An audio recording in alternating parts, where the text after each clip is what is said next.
Yo sabía que estábamos en guerra, que había habido alguna clase de combate y que ellos estarían en alguna prisión helada peleando por sus vidas. Sabía que me tocaba resistir. Después me desconcertó mucho que no hubieran disparado ni un solo tiro. Mi abuela me decía que había sido así porque mis padres habían querido protegernos. Eso siempre me pareció totalmente ridículo. Si nosotros éramos combatientes, si estábamos preparados para un momento así, sabíamos qué hacer, cuándo escondernos, cuándo correr, cuándo llorar. ¿Qué clase de orfandad produjo la desaparición forzada? ¿Cómo aprendieron a desplegar las artes de la simulación y el silencio? ¿Cómo fue para los niños y las niñas vivir la ausencia de sus padres mientras el mundo seguía rodando? En el episodio de hoy, Raquel Robles, escritora y periodista, es autora de la novela Pequeños Combatientes. Siendo niña, Raquel fue testigo del secuestro de sus padres durante la última dictadura. Biblioteca para armar. Conversaciones sobre libros que hacen memoria. Conducción, Ana Cacopardo. Un podcast producido por la Dirección General de Cultura y Educación de la Provincia de Buenos Aires. Raquel, para escribir Pequeños Combatientes, tuviste que reconstruir la voz de una niña. Esa niña eras vos.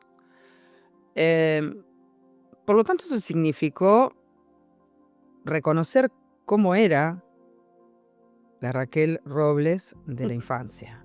¿Cómo era esa niña? Bueno, primero está bueno saber que es una Es una novela. es una novela y es una voz ficcional. Y que yo hice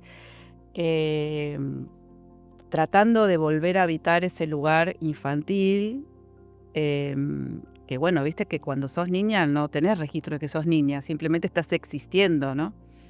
Y a la vez lo hice escuchando a mi propia hija, que en ese momento tenía 7 años. Entonces, yo fui una niña poco infantil, muy poco infantil. Y traté de capturar eso, ¿no?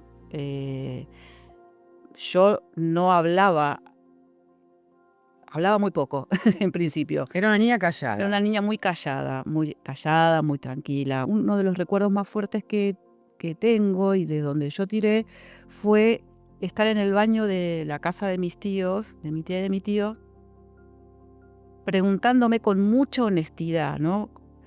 ¿Para qué estoy acá? ¿Cuál es mi tarea? ¿Cuál es Mi misión. Sí, ¿cuál es la función de mi vida? A una edad muy temprana, ¿no?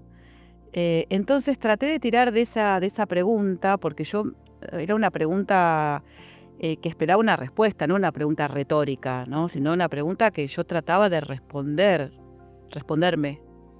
Entonces traté de tirar de cómo pensaría esta niña que está tratando de ubicar su lugar en el mapa, y mi mapa era un mapa político, o sea, sin que yo lo pensara de esa manera, porque no pensaba que había cosas que eran de la política y cosas que no, sino cuál era mi lugar en la historia.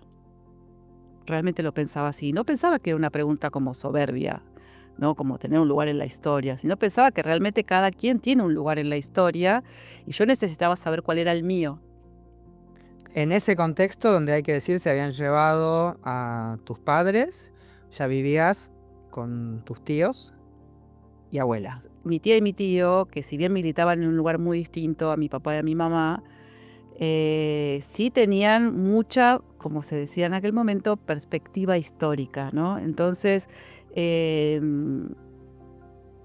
y la idea como muy clara de que cada quien tiene un lugar o desde su lugar, como decía mi tío, empuja hacia adelante la rueda de la historia. Bueno, la lengua que aparece en la novela es una niña que habla una lengua muy adulta y además habla con la lengua de la militancia de sus papás, ¿no? Porque de pronto habla del enemigo, de casa segura, de la revolución.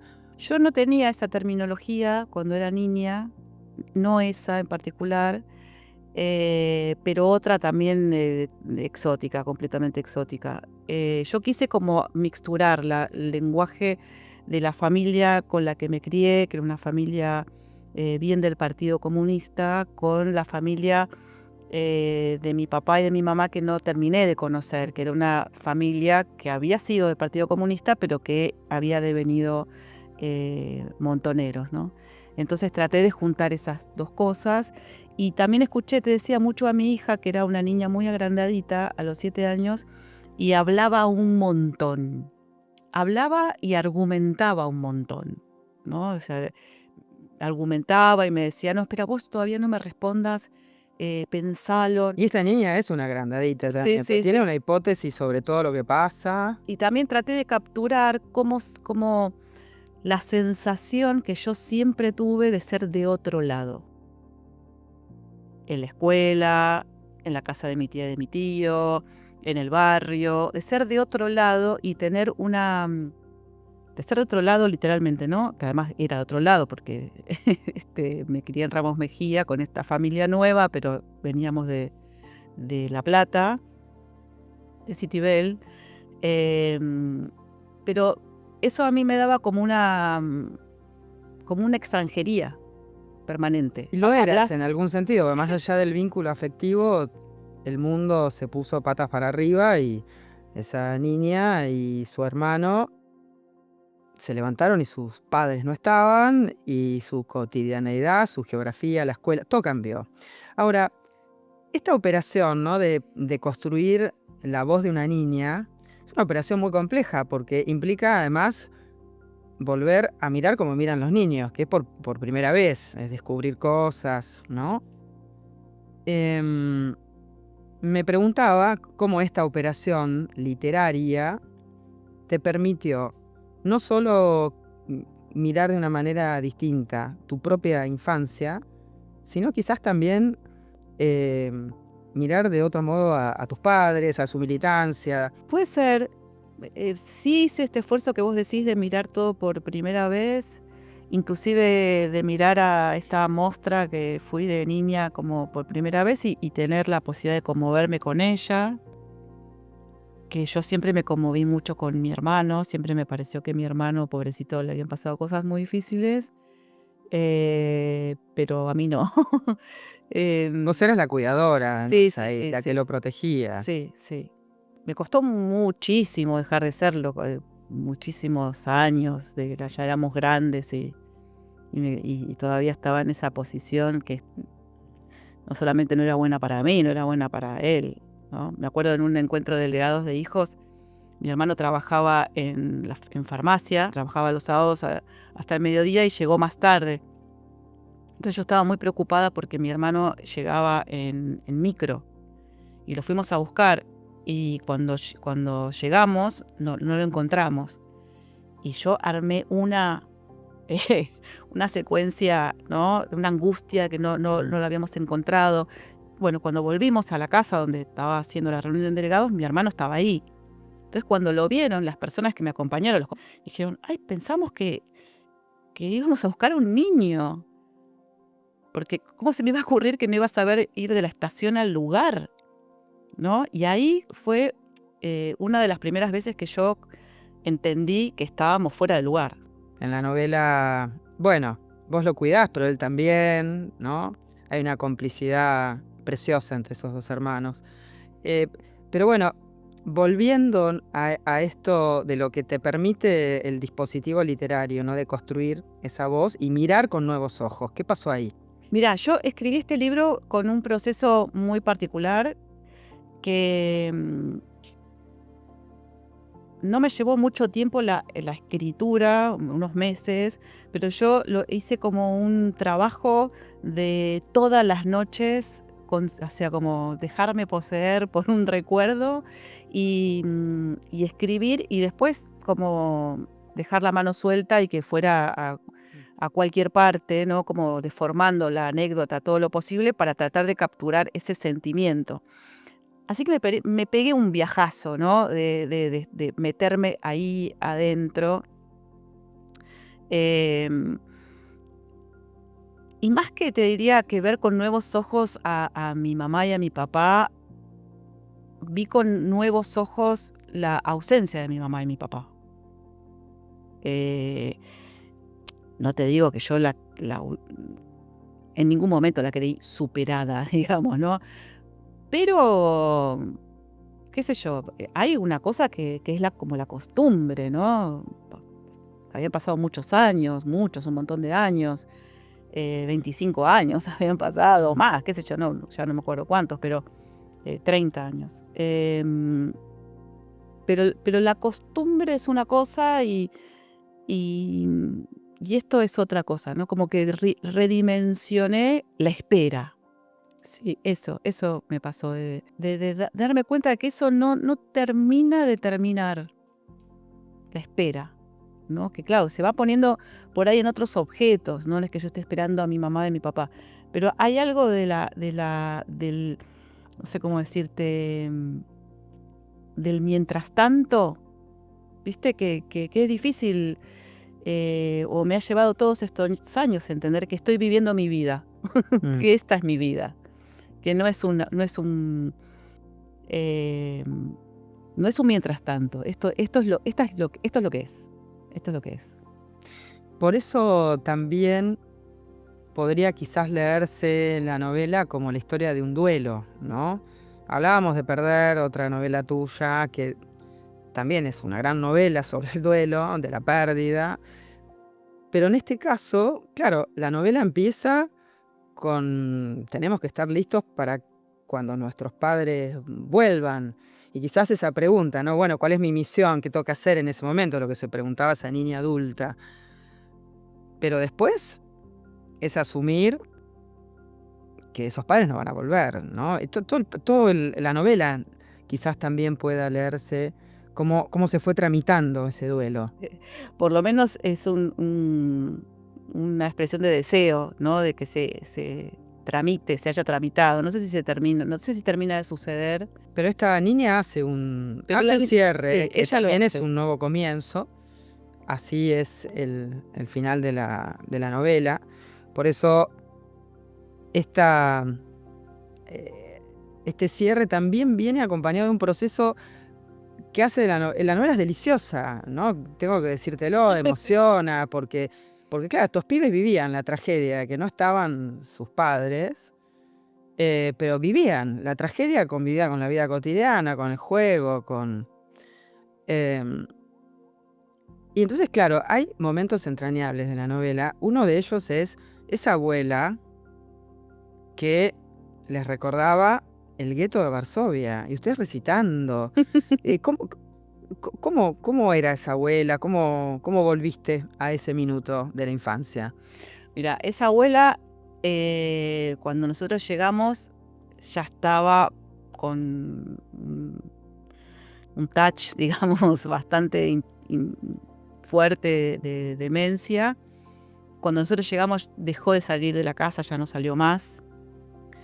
Pero sí bailaba la tijera con nosotros, ¿no? Y el Aba Nagila Java bailaba eso, que era una tijera de 3, ¿no? Abuela judía. La abuela judía, porque llegaba un punto que no sabía qué hacer, cuando se nos venía la noche a nosotros y estábamos solos y bueno, no sabía qué hacer.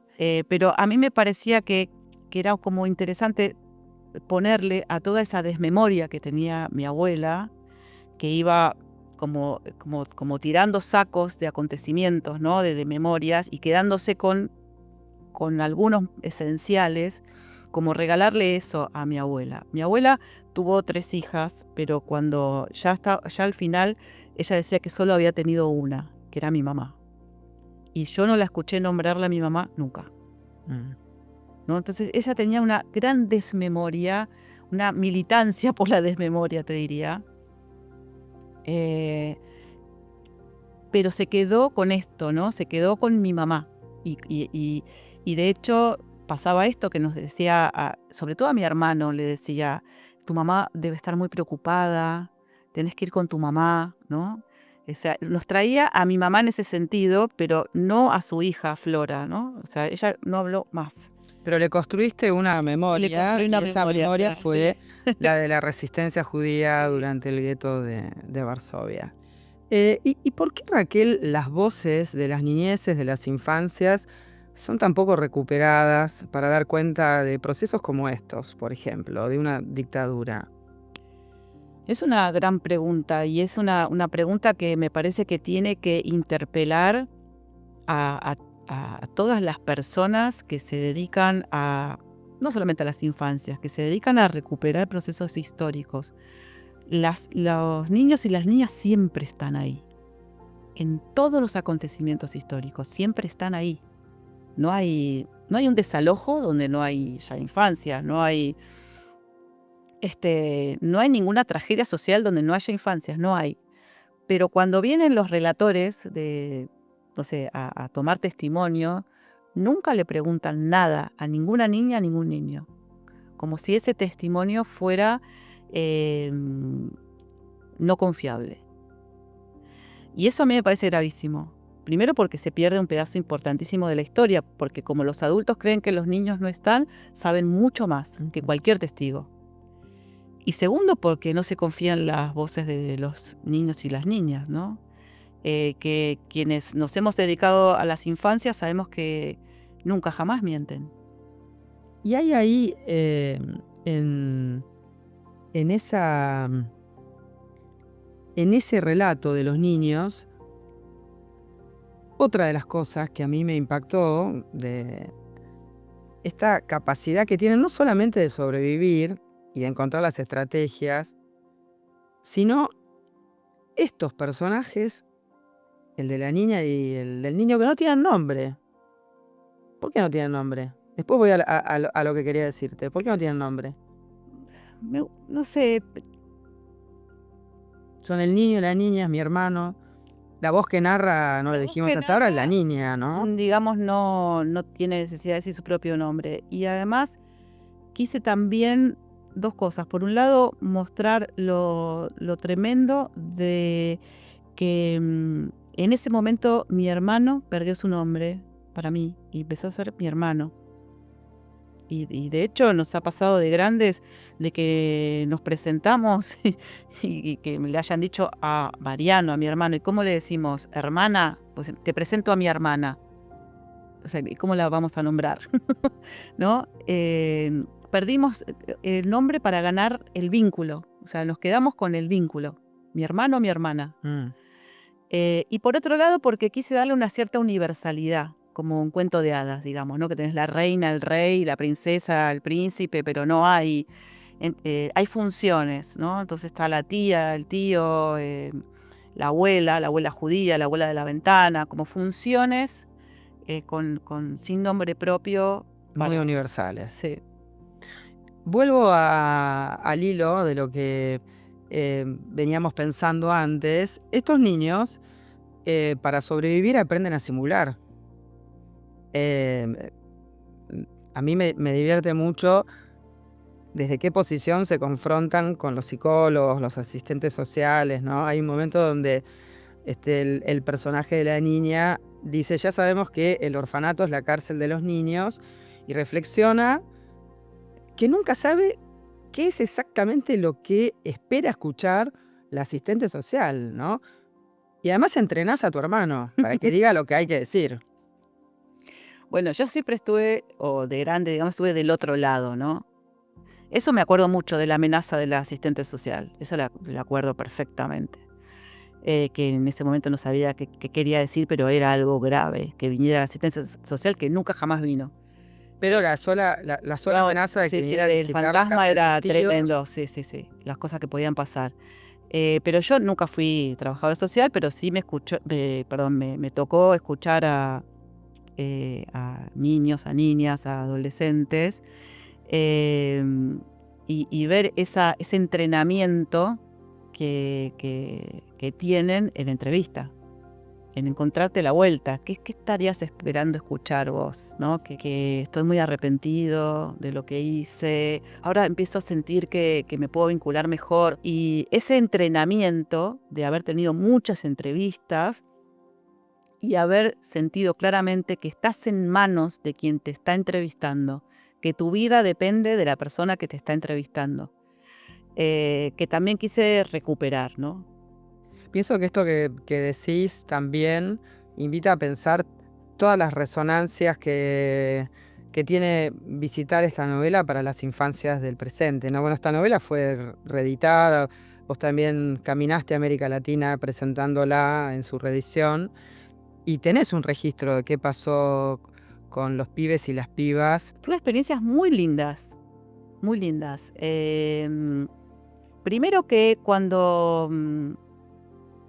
vos apostás a un lector, a una lectora inteligente, que te pasa como lectora, ¿no? Vos te sentís inteligente, ¿no? Viste como Borges, que de pronto decía, nosotros sabemos, no tengo ni idea de lo que está hablando, o Piglia también, ¿no? Que te decía, no sé, seguramente ustedes recordarán, no sé, Amalia. No. Cosas de las que no tenías la menor idea. Pero eso ya te ponía en un lugar, ¿no? En un lugar de soy interlocutora de este sujeto que sabe un montón. A mí me parece que las infancias, y bueno, están siendo tomadas como si fueran gente tonta.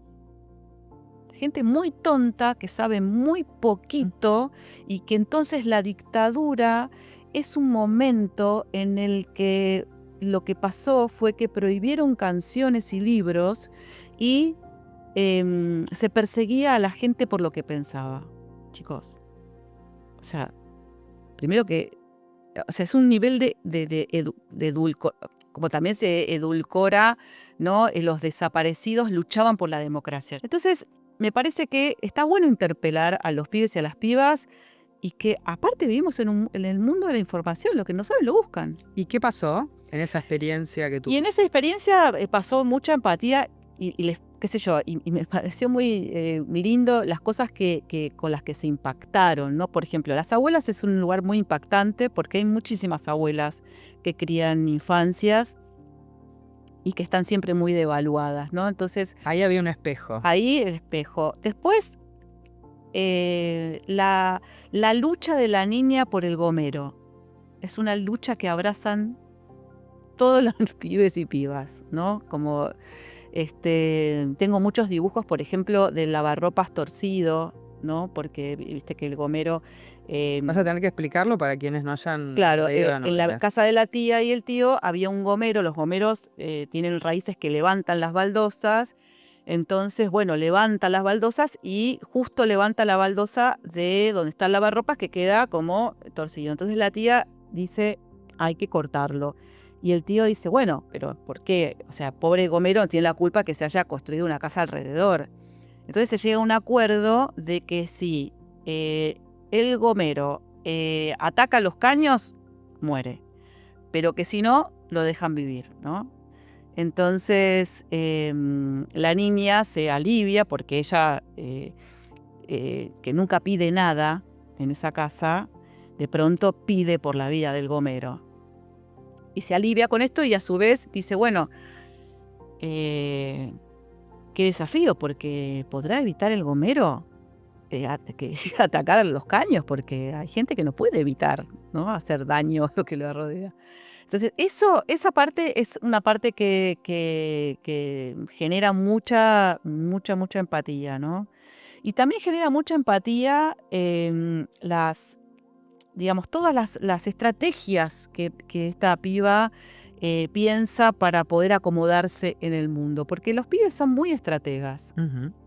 Y los pibes que están en situaciones muy complicadas, no es que son estrategas o sea, necesariamente tenés que armar estrategias, ¿no? Y también hubo mucha empatía, y eso funcionó para trabajar muchas cosas, con sentirse sola en la escuela. Bueno, el vínculo de esos niños, ¿no? Entrañable. Y ese otro momento que también marqué acá, que quería compartirte, porque creo que este otro momento tiene que ver con toda la cosa contradictoria que le pasa a estos hermanos cuando comienzan, además, a habituarse al nuevo escenario, que es la casa de los tíos, y a querer a esos tíos, ¿no? Estoy en la página 141, cuando tu hermano te lleva a la zona donde estaban las cañas, en el fondo de la casa, que era el lugar donde ustedes compartían secretos. Y entonces, cuando eso sucedía, es que había algo importante que contarse. Entonces él te pregunta, ¿qué vamos a hacer cuando vuelvan papá y mamá? ¿Cómo que vamos a hacer? Le pregunté yo con un poco de impaciencia. Pero él tenía sus razones. Yo quiero que vuelvan papá y mamá, pero ahora también los quiero a los tíos. Estoy podrido de extrañar gente. ¿Qué vamos a hacer? Pues sabes que para mí escribir es una forma del olvido, ¿no? Para tener memoria hay que tener olvido, porque si no, no tenés memoria. Un recuerdo necesita ser olvidado para poder ser recordado.